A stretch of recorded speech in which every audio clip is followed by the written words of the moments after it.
Welcome back to one of our weekly chat sessions regarding Microsoft Office 365. I use these chat sessions to inform you of changes in Office 365, what is different in the newer versions, and why it is important to upgrade to Office 365. Now, the one important thing is, and the reason you should upgrade is, there are really almost more than 10 new formulas, of which the XLOOKUP formula, the filter formula, and the unique formula are some of the most popular ones in use at the moment. The downside if you do not upgrade or someone else doesn't upgrade is if you upgrade and you use these formulas and you mail or send this file to someone else and they open it, they will not be able to use these formulas or see the results of these specific formulas. So yes, another important option when you upgrade is most probably to go for a subscription option where you are sure on a monthly basis your Office 365 will be upgraded with the latest functionalities and developments.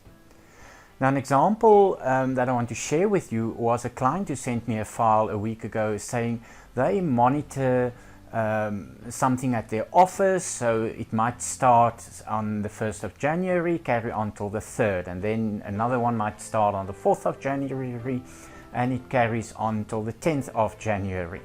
Now, in between those two dates, they wanted to analyze on which date of the week something happened. So you need to tell Excel to take the start date and the end date, work out the days in between, and then from there tell you the actual name of the day so that you can do, for example, a pivot table on a day of the week analysis. Now, if you are familiar with Power Query, this will take you, I would guess, about 5 minutes. So I would suggest you guys to get educated in Power Query, a most amazing tool in Office. I want you guys to, at the end of this video, there will be a link to the specific file or video, and you can watch how I do it on YouTube. Guys, if you like this video, please press the like button and please subscribe, and do not forget to press the bell button as well, because therefore you will then be informed whenever I upload something new onto my channel. Please share this video with friends and colleagues, and we'll chat soon again.